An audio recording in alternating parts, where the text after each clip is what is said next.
হ'ব, সেই যুঁজখন কলমত হ'ব, সেই যুঁজখন পথাৰত হ'ব, সেই যুঁজখন বজাৰত হ'ব, সেই যুঁজখন হ'ব শৈক্ষিক, সাংস্কৃতিক, অৰ্থনৈতিক, ৰাজনৈতিক ইত্যাদি ইত্যাদি। চুকাফা দিৱস বুলি কওঁতে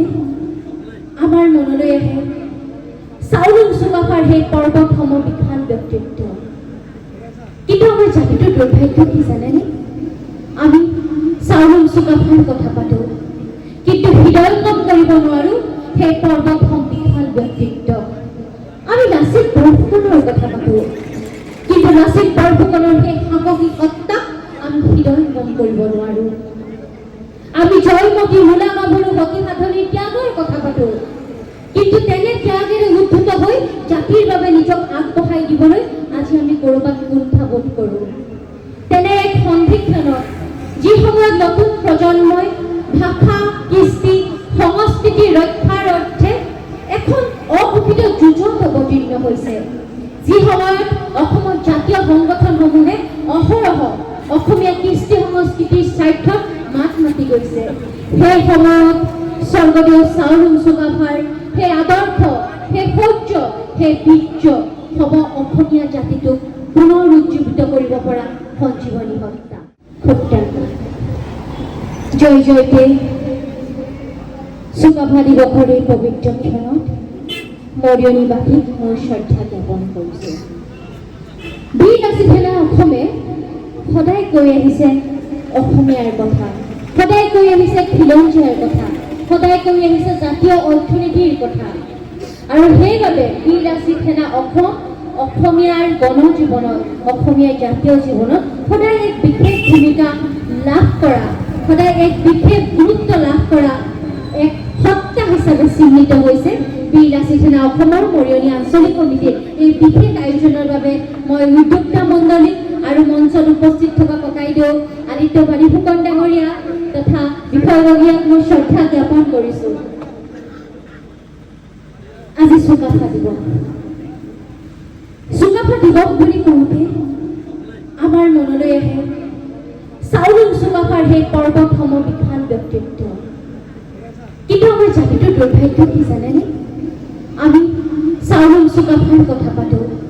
কিন্তু হৃদয়ঙ্গম কৰিব নোৱাৰোঁ সেই পৰ্বতসম বিশাল ব্যক্তিত্ব। আমি লাচিত বৰফুকনৰ কথা পাতোঁ, কিন্তু লাচিত বৰফুকনৰ সেই সাহসিকতাক আমি হৃদয়ঙ্গম কৰিব নোৱাৰোঁ। আমি জয়মতী, মূলা গাভৰু, সতী সাধনীৰ ত্যাগৰ কথা পাতোঁ, কিন্তু তেনে ত্যাগেৰে উদ্ধত হৈ জাতিৰ বাবে নিজক আগবঢ়াই দিবলৈ আজি আমি ক'ৰবাত কুণ্ঠাবোধ কৰোঁ। তেনে এক সন্ধিক্ষণত যি সময়ত নতুন প্ৰজন্মই ভাষা, কৃষ্টি, সংস্কৃতি ৰক্ষাৰ অৰ্থে এখন অঘোষিত যুঁজত অৱতীৰ্ণ হৈছে, যি সময়ত অসমৰ জাতীয় সংগঠনসমূহে অহৰহ অসমীয়া কৃষ্টি সংস্কৃতিৰ স্বাৰ্থত মাত মাতি গৈছে, সেই সময়ত স্বৰ্গদেউ চাওলুং চুকাফাৰ সেই আদৰ্শ, সেই শৌৰ্য, সেই বীৰ্য হ'ব অসমীয়া জাতিটোক পুনৰ উজ্জীৱিত কৰিব পৰা সঞ্জীৱনী হত্যা।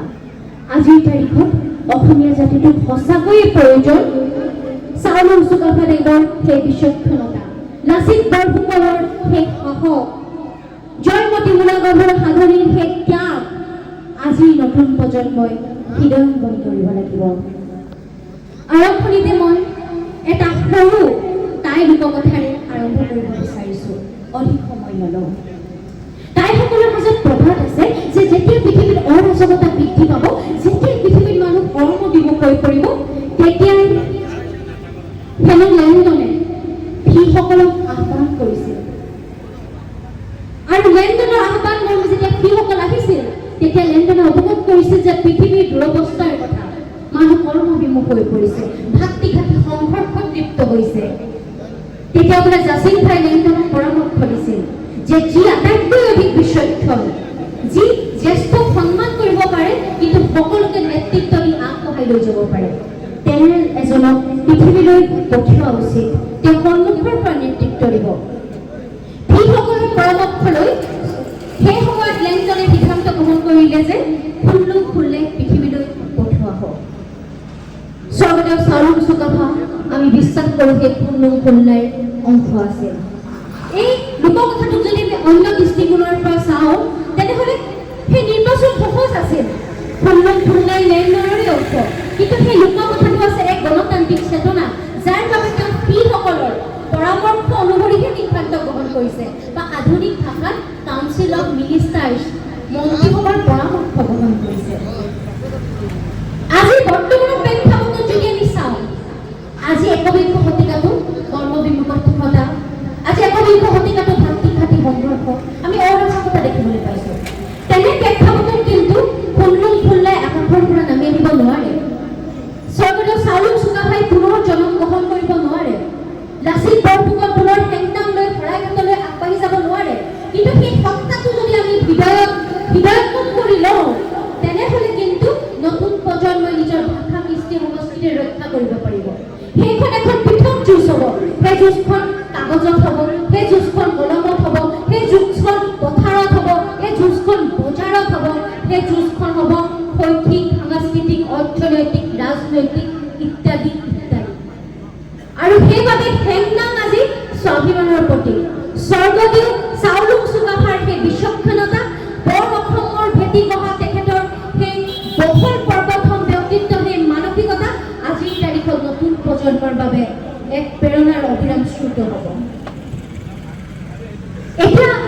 বৰ্তমানৰ যদি প্ৰেক্ষাপট আমি বিবেচনা কৰোঁ তেতিয়াহ'লে আমি দেখিম বিগত 4টা দশকত সীমা বিবাদৰ ফলত অসমত 1.5 শতাধিক লোকৰ মৃত্যু হৈছে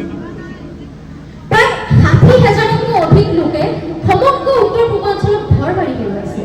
মই এইবাবে এই কথাষাৰ মনলৈ আনিছোঁ কাৰণ আমি মৰিয়নিত উপস্থিত হৈছোঁ মৰিয়নিৰ পৰা নিচেই কাষতো আমি এনেধৰণৰ ঘটনা এটা সময়ত সংঘটিত হোৱা দেখিবলৈ পাইছিলোঁ কিন্তু চাওলুং চুকাফা ডাঙৰীয়া যেতিয়া অসমলৈ আহিছিলে চাওলুং চুকাফা আহোঁতে সেই তেতিয়াই কিন্তু তেওঁ এক সমন্বয়েৰে এনে সুধা ঢালিছিল যাৰ বাবে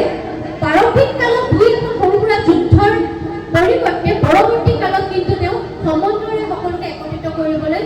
তেওঁ সক্ষম হৈছিল কোনো ধৰণৰ ৰক্তক্ষয় নোহোৱাকৈ চাওলুং চুকাফাৰ বাদেও তেখেতৰ পৰৱৰ্তী 5জন স্বৰ্গদেৱে খুব সুকলমে মুংডুং চুংথাম শাসন কৰিছিল সেই মুংডুং চুংথামবোৰ কেৱল আহোমৰে নহয় প্ৰত্যেকটো জাতি জনজাতিৰ আছিল বৰ্তমান সময়ত যেতিয়া আমি প্ৰত্যেকটো নৃগোষ্ঠীয়ে স্বায়ত্ত শাসনৰ দাবী কৰিবলগীয়া এক পৰিস্থিতি উদ্ভৱ হৈছে বৰ্তমান যি সময়ত অসমত অসমীয়া এজনো নাই বুলি আমি মাজে মাজে হুমুনিয়াম কাঢ়িবলগীয়া এক পৰিৱেশৰ উদ্ভৱ হৈছে যিটো সময়ত অসমতে আহোম কছাৰী কোচ কলিতা মৰাণ মটক মিচিং ৰাভা ডিমাচা আমি এটা ভাগত বিভক্ত হৈছোঁ সেই সময়ত কিন্তু সেই চাওলুং চুকাফাৰ সেই আদৰ্শ আমি হৃদয়ঙ্গম কৰিব লাগিব যে কিদৰে তেখেতে এৰা ধৰাৰ মাজেৰে নিজৰ ভাষাটো পৰ্যন্ত বহু সময় এৰা ধৰা কৰি অসমীয়া ভাষাটো আঁকোৱালি লৈ অসমীয়া কৃষ্টি আঁকোৱালি লৈ সংস্কৃতি আঁকোৱালি লৈ কিদৰে বৰ অসম গঢ়িছে আজি আমি প্ৰকৃততে সেই অসমীয়া হোৱাৰ প্ৰয়োজন আছে আৰু তাৰ বাবে আমি একত্ৰিত হোৱাৰ প্ৰয়োজন আছে বহু দীঘলীয়া বক্তব্য নাৰাখোঁ হৃদয়ৰ চেঁচা বতাহ বলিছে তাৰ মাজতো হৃদয়ত এটুকুৰা অঙঠা জ্বলাই আমি যেন থিয় হৈ আছোঁ মঞ্চত বীৰ ৰাজীখনৰ সন্মানীয় নেতৃত্ব আছে আৰু তেওঁলোকৰ সেই উৎসাহে আমাক আচলতে উজ্জীৱিত কৰি ৰাখিছে শেষত মই এটা সৰু আচলতে জীয়া কাহিনীৰে কৈ আপোনালোকৰ মাজৰ পৰা বিদায় লওঁ এই মৰিয়নিৰ কাষৰে তিতাবৰত এজন কৃষক আছিল এতিয়াও আছে যেতিয়া তেওঁ 3টাকৈ ঢোল বান্ধি উৰে ৰাতিটো বিয়া ঘৰত ঢোল বজাইছিল তেতিয়া তেওঁৰ একমাত্ৰ সন্তানে বাট চাই আছিল ৰাতিপুৱা আহিছিল সেই ঢোলৰ ওজাজন আৰু দিনটো পথাৰত কাম কৰিছিল তাৰপিছত তেওঁ নিজৰ একমাত্ৰ জীৱিকা সদায় অধ্যয়নৰ বাবে আগবঢ়াই দিছিল সেই ব্যক্তিজন মোৰ পিতৃ মহেন্দ্ৰ চতিয়া ওজা যিহেতু আদিত্য দাদাই মোক নিজৰ ভগ্নী হিচাপে আগবঢ়াই দিছে এই মঞ্চখন মই সেইবাবে মঞ্চখনত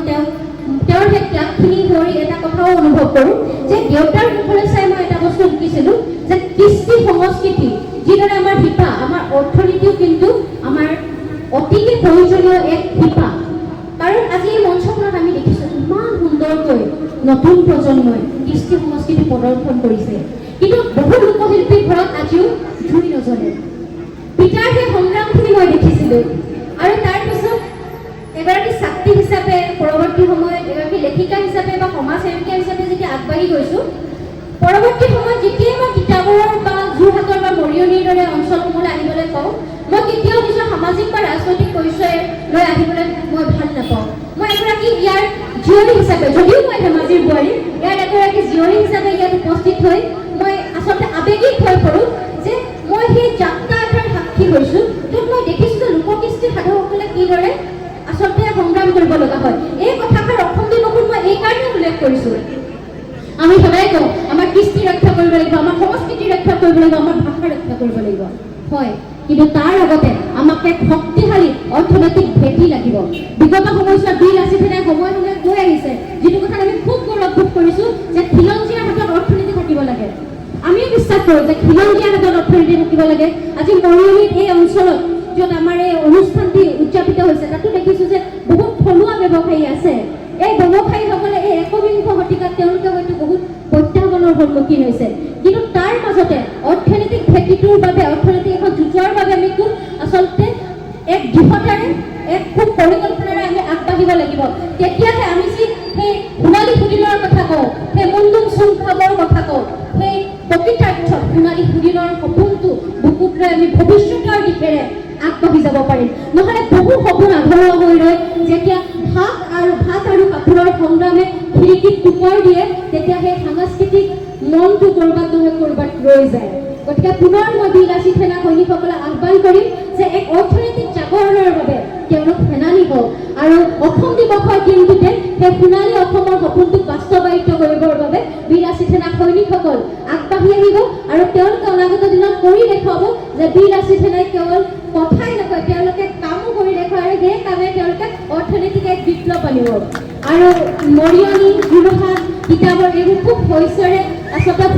সুফলা ঠাই। সদায় আমি গৌৰৱবোধ কৰোঁ এই শ্যামলী ঠাইৰ আমি সন্তান, আৰু মই আশা কৰিম অনাগত দিনত এই অঞ্চলসমূহৰ পৰা সেই